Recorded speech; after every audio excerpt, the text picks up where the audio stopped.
Hi, it's Sarah here at Heritage Art, popping in with a few tips on ironing and pressing. If you are like me and you like to use fat quarters and you need to press them for a project, my project here has 36, which is a lot. They can be a little stubborn with their creases. So what I do is I open up my first fat quarter and put it on my ironing board and give it a good iron. Now, ironing in my view is when you move the iron around, and like on a shirt or a pair of pants or a large piece of fabric like this. If you have pieced fabric into blocks or pieced two fabrics together and you want to set the seam, you're going to press. Pressing is when you put the iron down, leave it there for a couple of seconds and take it off, and then move it and put it down in a new position.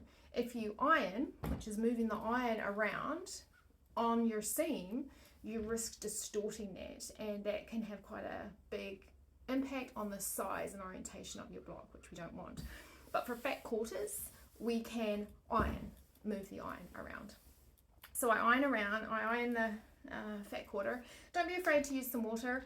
As a rule, I don't put water in my iron in case I forget it's there, and it can eventually rust and really yucky stuff can come out. So I always use a spritz bottle. You can find them in many places. Just give it a spritz. And it's great because you don't get a big blob of water. I've never had a problem, even on solid fabrics, with it marking,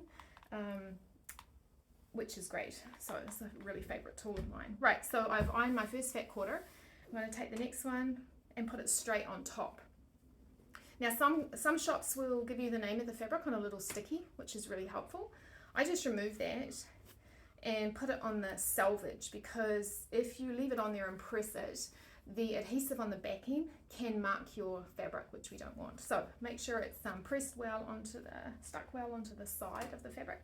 Then I put the next fat quarter on top of my previous one and start ironing it, moving my iron around.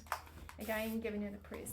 And what I find when I use this method is that as you start layering the fabrics up, the heat moves through the whole stack, so that by the time you get to the bottom, or by the time you've finished, you've got all that extra heat, which is helping to relax the fabric and get rid of those folds. Because when you've gone to the effort of creating a project out of fabric, you don't want a fold to take away from that. So there we go, that's my tip for the day. Layer up your fat quarters, move the stickies to the edge, and don't be afraid to use a spritz bottle to save your iron. Okay, happy sewing.